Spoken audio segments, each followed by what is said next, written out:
Finally আমরা রুমে check in করে গিয়েছিলাম, আর এই হলো আমাদের 4 পার্সনের রুম।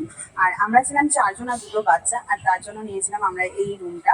তো এখানে একটা ডাবল বেড আছে দেখছো, আর এর লেফট সাইডে গেলে আরেকটা ডাবল বেড আছে। তো দুটো ব্যালকনি আছে। তো ফার্স্ট ব্যালকনিটা আমি তোমাদেরকে দেখাচ্ছি। ব্যালকনি থেকে ভিউটা একবার দেখো।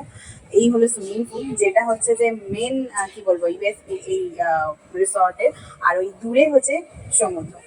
বাচ্চাদের জন্য আমরা সুইমিং কস্টিউম নিয়ে এসেছিলাম, বিকজ বারবার রিসর্ট থেকে আমাদেরকে বলে দেওয়া হয়েছিল যে সুইমিং কস্টিউম বা ওই জাতীয় মানে কাপড়ের ড্রেস কিন্তু অ্যালাউ সুইমিং পুলে নামার জন্য।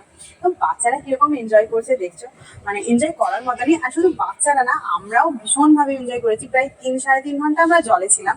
আর তারপরে একে একে করে আমরা চলে গেলাম ফ্রেশ হতে, কারণ লাঞ্চ টাইম হয়ে গিয়েছিল। আর আগে থেকে আমরা লাঞ্চ অর্ডার করেই সুইমিং পুলে নেমেছিলাম। তো সুইমিং পুল থেকে উঠে ফ্রেশ হয়ে আমরা চলে গেলাম লাঞ্চ করতে। আর লাঞ্চে আমাদের একদম বাঙালিয়ানাতে ভরপুর খাবার ছিল। আলু পোস্ত, ভাত, ডাল, ঝুরি আলু ভাজা, আলু পটলের তরকারি আর মাছের কালিয়া।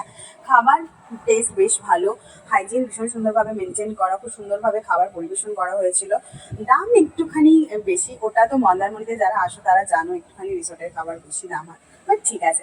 তারপরে আমরা বিকেলে গেলাম সবাই মিলে সমুদ্রের ধারে। বাচ্চারা ভীষণভাবে এনজয় করছিল, চারিদিকে ঘুরছিল, মজা করছিল। আর দেখা পেলাম এই ব্লু বাটন আর স্টার ফিশের। ব্লু বাটন মানে পরপিটা, এক ধরনের, অনেকে জেলিফিশ বলে, বাট এটাকে ব্লু বাটনও বলা হয়। মামাম তো ভীষণ হ্যাপি, সে তো জল টল করে একদম এনজয় করছিল। আর তারপরে আজকের দিনটা আমাদের এইভাবে বিকেল পর্যন্ত কেটে গিয়েছিল। তো তোমরা দেখো নেক্সট ব্লগ। আর আমাদের আদার্স ব্লগ কিন্তু অবশ্যই লাইক সাবস্ক্রাইব করতে ভুলবে না।